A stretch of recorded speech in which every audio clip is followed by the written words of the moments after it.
Assalamualaikum warahmatullahi wabarakatuh. Selamat datang dalam podcast ASN Smart Kabupaten Majalengka. Hari ini kita akan berdiskusi mengenai manfaat digitalisasi pelaporan kegiatan di setiap instansi sebagai bagian dari upaya menuju smart governance di lingkungan pemerintah Kabupaten Majalengka secara mendalam.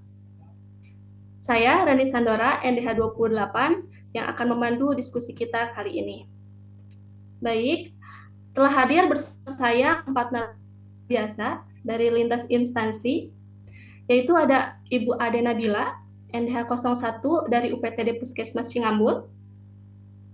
Kemudian ada Bapak Giparitio, 13 dari Satpol PP, Bidang Ketertiban Umum dan Ketentraman Masyarakat. Kemudian ada Bapak Muhammad Surya, NDH 22 dari Dinas Pekerjaan Umum dan Tata Ruang. Kemudian ada Bapak Surip, NDH 35 dari Satpol PP juga, bidang sumber daya aparatur dan perlindungan masyarakat. Kita tahu bahwa pemerintah saat ini terus mendorong transformasi digital, termasuk dalam hal pelaporan kegiatan ASN. Sebelumnya, pelaporan masih manual melalui dokumen fisik, laporan mingguan, dan berkas yang harus dikumpulkan ke atasan. Sekarang melalui sistem digital seperti e-kinerja, e-lapor, aplikasi SPBE daerah, proses pelaporan bisa dilakukan lebih cepat, akurat, dan transparan. Namun, tentu saja, perubahan ini juga membawa tantangan. Untuk itu, mari kita bahas bersama manfaat dan kendala dari digitalisasi pelaporan di setiap instansi. Baik, saya mulai dari Ibu Ade, dari Puskesmas Cingambul ya Bu ya. Nah, bagaimana penerapan pelaporan digital di lingkungan kesehatan di tempat Ibu bekerja? Baik, terima kasih Ibu Rani. Jadi di bidang kesehatan kami sudah menerapkan sistem EPUS atau elektronik puskesmas, aplikasi berbasis digital yang digunakan oleh puskesmas untuk mendukung pencatatan dan pengelolaan layanan kesehatan secara elektronik. Tujuan dari EPUS ini agar pelayanan menjadi lebih efisien, terintegrasi, dan akurat, serta memudahkan pemantauan oleh Dinas Kesehatan maupun Kementerian Kesehatan. Manfaat dari EPUS ini sangat terasa oleh kami, diantaranya yaitu laporan kegiatan harian kami dapat tercatat dan terpantau secara real time, lalu data pelayanan pasien langsung terintegrasi dengan Dinas Kesehatan dan sistem nasional, serta waktu pelaporan menjadi lebih efisien karena prosesnya ini otomatis melalui sistem sehingga tenaga kesehatan bisa lebih fokus. Nah, selain itu, data menjadi lebih meningkat, digital dan seperti Baik, itu. sangat banyak ya Bu ya, manfaat yang sudah dirasakan. Nah, kalau menurut Bapak Giparitio gimana nih Pak? Baik, terima kasih Bu Rani atas waktunya.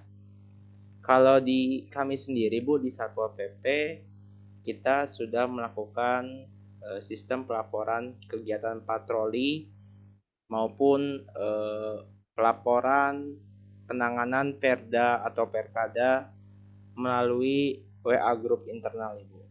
Jadi yang di dalamnya kita melampirkan bukti foto dari setiap kegiatan yang kita jalani.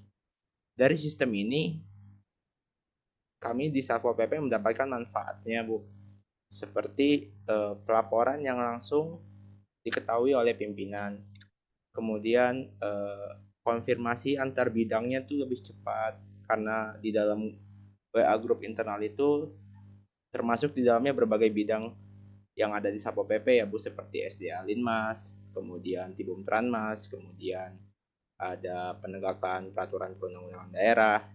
Nah, hal ini sangat mendukung prinsip transparansi dan akuntabilitas kinerja dari seorang ASN itu sendiri, Ibu. Berarti penerapan pelaporan di kantor Bapak sudah cukup baik ya Pak ya? Sudah, Ibu. Kalau menurut Bapak Surya sendiri gimana nih Pak? Kalau menurut saya, Bu, dari Dinas Pekerjaan Umum dan Tata Ruang, kami sudah memakai SIM, yaitu Sistem Infrastruktur Majalengka. yaitu adalah sistem pelaporan pembangunan jalan dan jembatan berbasis JIS. Manfaatnya manfaatnya banyak besar sekali. Laporan proses proyek bisa diunggah secara real time, masyarakat bisa memantau transparansi pekerjaan, dan laporan otomatis tersusun untuk audit internal. Digitalisasi membuat pengawasan lebih objektif dan meminimalkan potensi kesalahan manual. Seperti itu, Ibu. Oh, baik, Pak. Dari semua penerapan yang telah dilakukan oleh kantor Bapak Ibu tentunya tidak lepas dari tantangan ya Pak Bu ya. Sekarang menurut Bapak Surip nih, apa saja tantangan yang terjadi di Satpol PP ketika penerapan sistem pelaporan ini? Oke, baik Ibu Rani, terima kasih atas waktunya. Kalau di Satpol PP sendiri ada dua hal yang menjadi tantangan utama.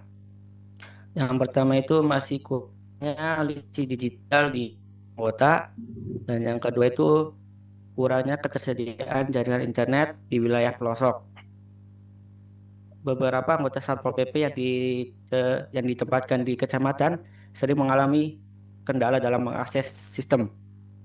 Berkaca dari tantangan tersebut, maka solusinya yaitu pertama, melakukan pelatihan digital, pelatihan digital dasar, dan yang kedua itu pendampingan digital di tiap bidang. Dengan begitu, semua anggota bisa ikut dalam ekosistem pelaporan digital. Baik, jadi seperti itu ya Pak. Ya, Bu. Menurut Ade, kalau di Puskesmas Cingambul apa itu Bu? Kalau tantangan utamanya ini proses adaptasi sumber daya manusianya ya terhadap sistem digitalnya yang terus berkembang, serta sinkronisasi data antar aplikasinya kadang belum sepenuhnya optimal. Kadang juga data dari EPUS ini belum otomatis terintegrasi sempurna dengan sistem di Dinas Kesehatan maupun Kementerian Kesehatan. Karena itu, kami terus mendorong adanya integrasi lintas sistem berbasis SPBE ya, atau sistem pemerintah berbasis elektronik, agar proses pelaporannya menjadi lebih efisien dan data dapat terkelola secara terpadu. Kalau di PUTR, tantangannya sendiri bagaimana Bapak Surya? Kalau di PUTR, kami juga menghadapi hal serupa. Solusinya ya kami membangun sistem API, integrasi antar bidang, serta rutin melakukan bimbingan teknis SPBE. Tujuannya agar semua ASN paham pentingnya digitalisasi, bukan hanya untuk administrasi, tapi juga pengambilan keputusan berbasis data. Gitu, Bu. Solusinya sangat bagus ya Bapak ya. Ini yang menjadi tantangan kita semua ya Pak ya, sebagai ASN. Tapi menurut Bapak Ibu, apa sih kaitan penerapan digitalisasi ini dengan smart AI dan smart governance? Mungkin bisa dimulai dari Bapak Giparityo. Baik, Ibu. Menurut saya, dari digitalisasi ini akan membentuk seorang ASN yang melek akan teknologi. Kemudian seorang ASN yang akuntabel dan responsif terhadap perubahan di sekitar lingkungannya. Jadi saat ini seorang ASN tuh tidak hanya menjalankan tupoksinya saja, tapi juga harus dapat mengelola data, informasi untuk perbaikan kinerja kita di instansi. Seperti itu, Ibu. Menurut Ibu Ade sendiri, Ibu, gimana nih? Menurut saya, ini harus punya nilai berakhlak, terutama kompeten dan adaptif. Karena di era digital ini membuat kita harus terus mau belajar dan berinovasi. Kalau kaitan menurut Bapak Surip sendiri gimana Pak? Menurut saya, sistem digital itu mendorong budaya kerja yang transparan dan kolaboratif sesuai dengan arah smart governance, yaitu menjaga pemerintahan yang efektif, efisien, dan kolaboratif. Seperti itu, Ibu Rani.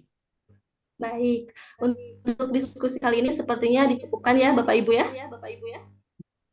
Terima kasih kepada seluruh narasumber atas pandangan dan inspirasinya hari ini. Dari bahwa digitalisasi pelaporan kegiatan bukan hanya mempermudah administrasi, tapi juga membawa budaya kerja profesional, transparan, dan adaptif menuju Smart ASN dan Smart Governance Kabupaten Majalengka. Mari sama-sama wujudkan ASN yang berakhlak dan smart demi pelayanan publik yang unggul dan terpercaya. Wassalamualaikum warahmatullahi wabarakatuh. Waalaikumsalam. Waalaikumsalam warahmatullahi wabarakatuh.